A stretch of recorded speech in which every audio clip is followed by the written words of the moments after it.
আসসালামু আলাইকুম। আমি জিহাদুল যেভাবে বহুত জয় থাকে আপনাদের দোয়া। তো দেখেন ফিফা এশিয়ানে যেটা ফিফা এশিয়ান কাপে কিন্তু ভারতের জায়গায় খেলবে বাংলাদেশ। এটা অলরেডি পুরানা খবর।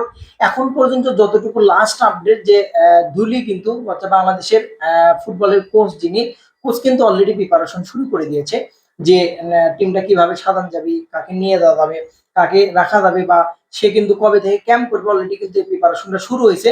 যদিও এখন পর্যন্ত আমার জানা মতে অফিসিয়ালি বাফুফের যে পেজ আছে ফুটবল ফেডারেশনের বা ফিফার এখন পর্যন্ত অফিসিয়ালি না পাইলেও মোটামুটি ভিতরে 100% শিওর। তবে যে দুইটা গ্রুপে বিভক্ত হবে সেই দুই দুই গ্রুপ যদি একটু কথা বলি, দুই গ্রুপ নিয়ে, যেখানে গ্রুপ এ তে কিন্তু বাংলাদেশ আছে এবং সিঙ্গাপুর আছে, মালয়েশিয়া আছে এবং ইন্দোনেশিয়া আছে। যেখানে ভারত ছিল গ্রুপ এ তে, গ্রুপ এ তে কিন্তু ভারত নাই বর্তমানে, তো তার সেই জায়গায় কিন্তু বাংলাদেশ বসবে।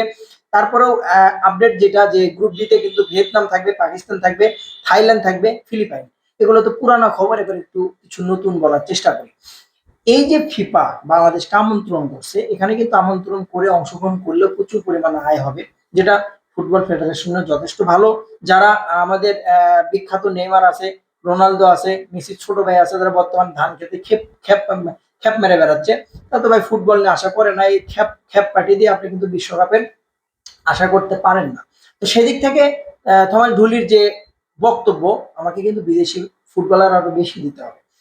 কেননা বিদেশি ফুটবলার যদি বাংলাদেশে অ্যাড হয়, মরক্কোর কথা চিন্তা করেন, ফ্রান্সের কথা চিন্তা করেন, অন্যান্য যেগুলো দেশ আছে, বেলজিয়ামের কথা যদি চিন্তা করেন, বাইরের দেশের যে ফুটবলাররা আছে, অর্থাৎ বিদেশি ফুটবলার দেশে জন্মগ্রহণ করছে জন্মসূত্রে, তাদের ছাড়া কিন্তু আপনি কোনোভাবে আগাতে পারবেন না। থমাস ডুলির কথা, যদি আপনি ফিফা এশিয়ানে খেলতে চান, প্রিপারেশন যদি সেভাবে নেন, আমাকে সেভাবে বেনিফিট দিতে হবে এবং আমাকে সেই স্বাধীনতা দিতে হবে। তো যদি সিন্ডিকেট না করে বাফুফে, তাহলে কিন্তু থমাস দুলি চাইলেই কিন্তু এই জিনিসটা কিন্তু ধরে রাখতে পারে। বাংলাদেশের গ্রুপে যে টিমগুলো আছে, যে তিনটা টিম আছে, তার মধ্যে কিন্তু বাংলাদেশের 181 র্যাঙ্কিং, বাকিগুলো 118, 136, 148 র্যাঙ্কিং আছে। যদিও যদি বিবেচনা করা হয়, দেখেন আপনি, যেহেতু এই ফিফা উইন্ডো হওয়ার কথা ছিল, চার জাতীয় টুর্নামেন্ট হওয়ার কথা ছিল, সেই জায়গাতে কিন্তু যেহেতু ফিফা নিজেই আমন্ত্রণ করেছে, সো ভারত যেহেতু খেলতে চাচ্ছে না। ভারত না খেলার কারণ অনেকে অনেকভাবে উপস্থাপন করছেন, তবে ভারতের সাথে ব্রাজিলের যে ম্যাচটা আছে এই কারণে কিন্তু ভারত সরে দাঁড়াচ্ছে। ব্রাজিলের সাথে তারা কিন্তু ম্যাচ খেলবে মেবি অক্টোবরে, যতটুকু আমার জানা মতে 3 অক্টোবর হবে হয়তো বা ম্যাচটা। যার জন্য কিন্তু ওই ম্যাচটা ইম্পর্টেন্ট বেশি, যার জন্য তারা কিন্তু ফিফা এশিয়ান থেকে সরে দাঁড়াচ্ছে।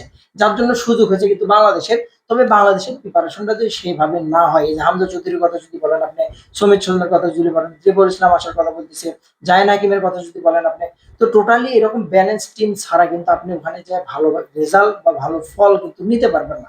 যদি সিন্ডিকেট থেকে বেরিয়ে আসে, ঠিকঠাক ভাবে যদি রেজাল্ট চাই, কোচকে যদি স্বাধীনভাবে কাজ করতে দেয়, তবে কিন্তু বাংলাদেশের রেজাল্ট 100% ভালো সম্ভব। তাছাড়া কিন্তু কোনোভাবে আপনি ভালো করতে পারবেন না।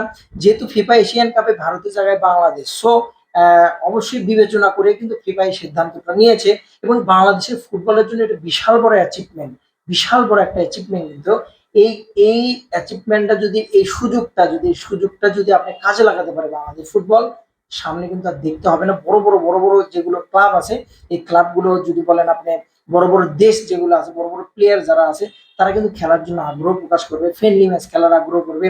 এবং ইন্টারন্যাশনাল ফুটবলে যদি আপনি দেখেন, বড় বড় যেগুলো দেশ আছে, আপনি জার্মানের কথা যদি বলেন, আর্জেন্টিনা, ব্রাজিল যেহেতু বর্তমানে ইন্ডিয়ার সাথে খেলতে আসছে, সো ভালো রেজাল্ট যদি আপনি এশিয়ানতে বাংলাদেশ করতে পারে, তবে কিন্তু বিশ্বকাপের টিকিট, তবে কিন্তু স্বপ্ন আমাদের পূরণ হবে। তাছাড়া কিন্তু কোনো ক্রমেই সম্ভব না। সর্বোপরি এটাকে রেজাল্ট ভালো নিতে হলে আপনি যে কাজটা করতে হবে, সিন্ডিকেট করা যাবে না। অপরপক্ষে হচ্ছে খ্যাপ খেলা থেকে প্লেয়ারদের বিরত রাখতে হবে। তো বিশাল ইতিহাস, সামনে একটা ইতিহাস গড়ার অপেক্ষা কিন্তু বাংলাদেশ ফুটবলের জন্য।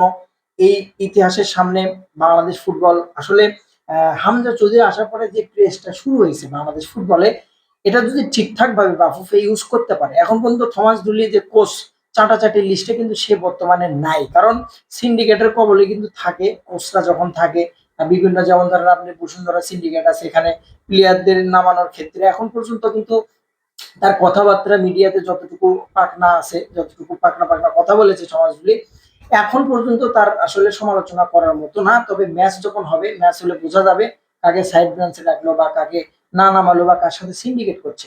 তো বাংলাদেশের জন্য কিন্তু সত্যি যদি আপনি দেখেন ফিফা এশিয়ান কাপে কিন্তু অংশগ্রহণটা অনেক অ্যাচিভমেন্টের একটা বিষয়।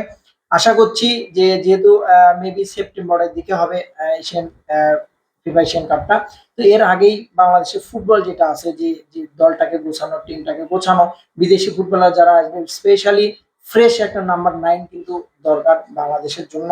যদিও অনূর্ধ্ব 20 এ কিছু লিস্টে আছে প্লেয়ার, এবং যদি আপনি দেখেন রোনান সুলেমানের কথা যদি বলেন আপনি, এবং ডেকলান সুলেমানের কথা যদি বলেন, রোনান সুলেমান কিন্তু অনূর্ধ্ব 20 নাম্বার 9 ফ্রেশ বাংলাদেশে এক পিসি, সে কিন্তু একজনই সে ফিনিশার।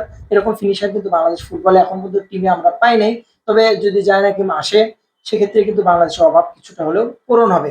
কন্টিনিউ 6 দিন হলে ভিডিও দিতে পারে না, আশা করছি এরপর থেকে প্রতিদিন রেগুলার 2টা ভিডিও বা যে কোনো খেলার আপডেট আপনাদের দেওয়ার অবশ্যই চেষ্টা করবো। এক্সট্রিমলি সরি যে আমি খুব প্রেশার নিতে ছিলাম, প্রফেশনাল লাইফ বলেন, জব লাইফ বলেন আপনি, বা নিজের টেকনিক্যালি মাইক্রোফোনের প্রবলেম ছিল।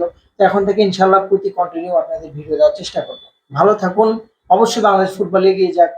Best of luck Bangladesh football. সালাম আলাইকুম।